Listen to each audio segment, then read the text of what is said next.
Hi అండి, అందరికీ నమస్తే. నేను మీ Bhavani. Welcome to Srilakshmi Navaneetha vlogs. ఇవాళ వ్లాగ్లో నేను చూపిస్తుంది ఏకాదశికి వెంకటేశ్వర స్వామికి పూజ చేసుకోవడం కోసం అయితే ఇల్లంతా క్లీన్ చేస్తున్నానండి. ఆల్రెడీ ఎప్పటికప్పుడు క్లీన్ చేస్తూనే ఉంటాను. ఇంకోటి రోడ్ సైడ్ ఇల్లు వల్ల ఎప్పటికప్పుడు దుమ్ము కూడా పడిపోతూ ఉంటుందన్నమాట. అందుకని పైన అంతా కూడా సింపుల్గా బూజులు లేకుండా ఇక్కడ వంటింట్లో అయితే గ్యాస్ బల్ల కింద ఇక్కడ బాగా ఎక్కువ డస్ట్ వస్తుందన్నమాట, కిటికీ గుమ్మానికి దగ్గరగా ఉండటం వల్ల.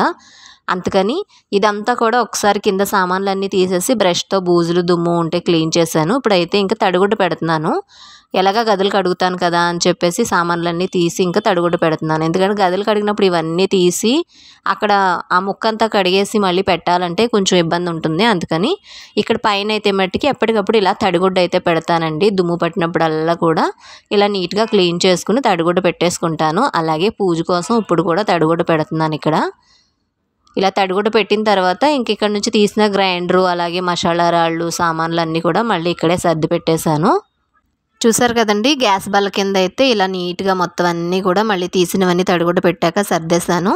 ఆ తర్వాత ఇక్కడేమో గ్యాస్ బల్ల పైన అనమాట వంటిల్లంతా కూడా ఈ గ్యాస్ బల్ల అంతా ఇక్కడ వంట చేసుకుంటాం కదా, ఇంకా నూనె జిడ్డుగా చిరాగ్గా ఉంది. ఇక్కడ సామాన్లన్నీ తీసేసి బయట పెట్టానండి. తీసుకెళ్ళి బయట కూర్చుని కడగొచ్చు కదా అని, వంటింట్లో చాలా వేడిగా ఉంటుందన్నమాట.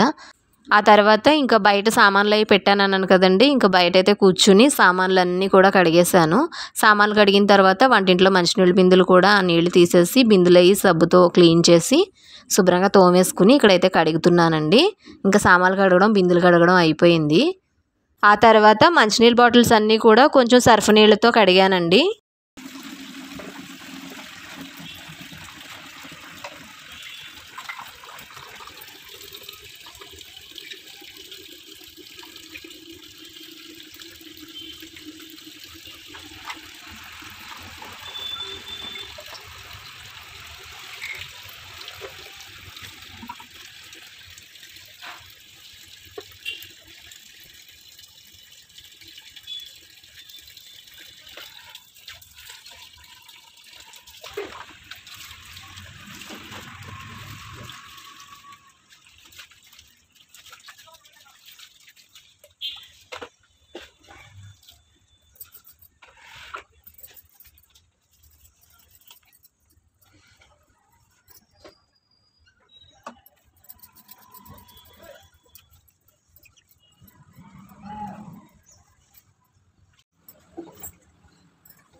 చూసారు కదండి, వంటిల్లు అయితే ఇలా నీట్గా ఇంకా తోమేసుకుని శుభ్రంగా కడిగేసుకున్నాను. షింకు, స్టవ్ అలాగే గ్యాస్ బల్ల ఇవన్నీ కూడా శుభ్రంగా క్లీన్ చేసుకుని వాటర్ కూడా చక్కగా ఆరిపోయేలా క్లీన్ చేసేసాను. అలాగే ఇక్కడ చూపిస్తున్న ఆయిల్ బాటిల్ కూడా సర్ఫ్తో పైనంతా కడిగేసి పెట్టేసుకున్నానండి.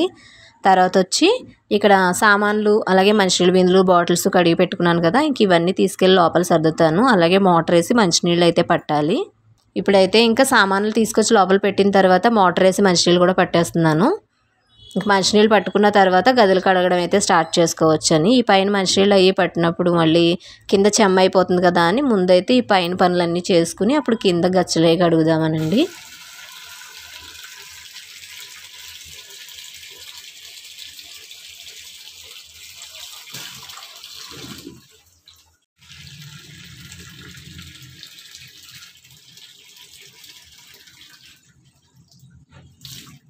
రాగి బిందె అయితే చింతపండు పెట్టలేదండి.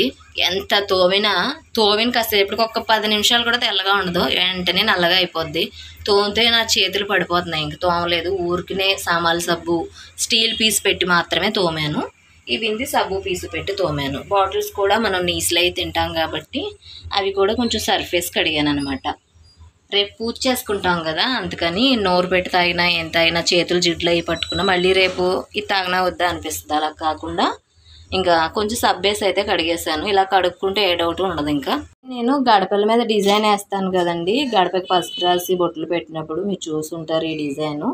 ఇవి ఇప్పుడు ఏంటంటే ఒకసారి మూతలు తీసేసి కొంచెం సర్ఫ్ వాటర్లో గిలకరించేసి వాటర్తో కడిగాను అనమాట. రేపు ఏంటంటే స్వామివారికి పీట పైన ఇలా ముగ్గు వేసుకుంటాం కదా, మనం గడప మీద అటు ఇటు దాటుతూ ఉన్నప్పుడు వేసుకుంటాం కాబట్టి కొంచెం సెంటిమెంట్గా మంచిగా ఉంటుందని ఇలా కడిగేసి అయితే పెట్టుకున్నాను. రేపైతే పూజకి యూజ్ చేసుకోవచ్చు పీఠం మీద వేసుకోవడానికి, అందుకే ఇవి కూడా కడిగేసి ఆరబెట్టుకుంటున్నాను. ఇదైతే మాకు దేవుడి దగ్గర పువ్వులు వేసుకునేదనమాట. ఇంకా అవి కూడా పూలు అవి నీటిలో వేసేసిన తర్వాత ఇది కూడా కడిగేసాను. ఎప్పుడు వారం వారం కడిగి పెడతాను, ఇప్పుడు కూడా అలాగే కడిగేసాను అనమాట. ఆరుతాయని ఇందులో పెట్టాను. అయితే ఇంకా వాటర్ బాటిల్స్ కూడా పెట్టేసుకుంటే ఒక పని అవుతుంది.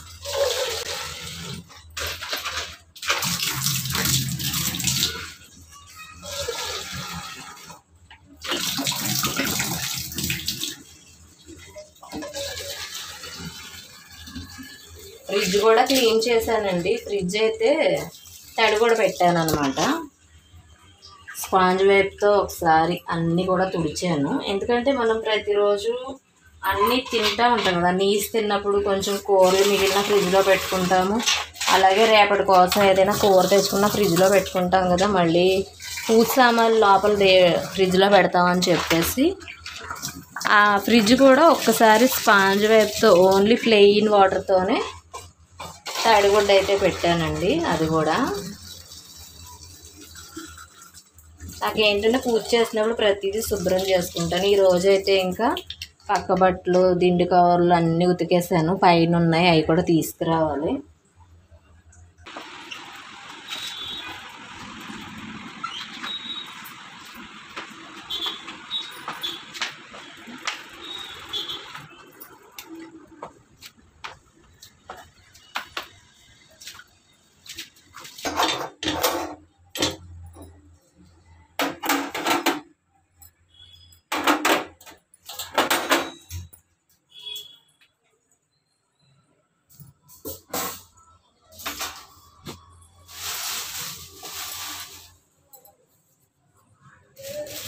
ఇక్కడైతే పూజ కోసం అని చెప్పి ఇదైతే ఇంట్లోకి వెళ్ళండి వంటకని తెప్పించాను.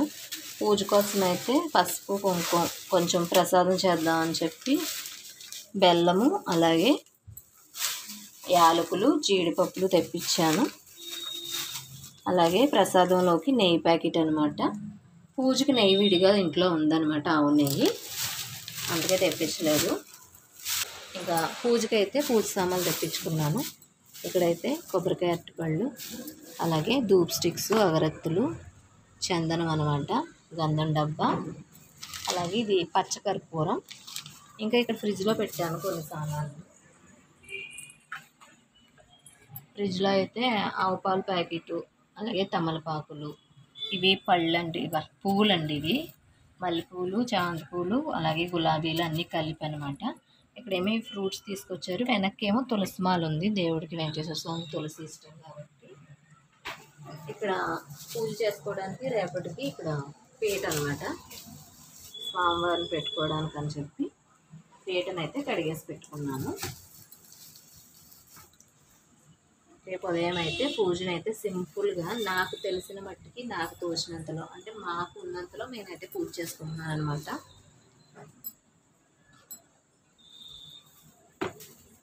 ఇంతేనండి, చూసారు కదా ఏకాదశి వెంకటేశ్వర స్వామి పూజ కోసం అయితే ఇల్లంతా కూడా ముందు రోజు ఇలా నీట్గా క్లీన్ చేసేసుకుని పూజకి కావాల్సిన సామాన్లు పూలు పళ్ళు అన్నీ కూడా రెడీగా తెప్పించి పెట్టుకున్నాను. ఇంకా రేపు తెల్లవారుజామున లేసి పూజను అయితే చేసుకోవాలండి. ఇంతేనండి, ఈ వీడియో నచ్చితే తప్పకుండా ఒక లైక్ చేసి మీ ఫ్రెండ్స్కి రిలేటివ్స్కి షేర్ చేయడం మర్చిపోకండి. అలాగే మన ఛానల్ ఎవరైనా మొదటిసారి చూస్తున్నట్టయితే తప్పకుండా ఛానల్ని సబ్స్క్రైబ్ చేసుకోండి. ఓకేనా friends, thank you for watching.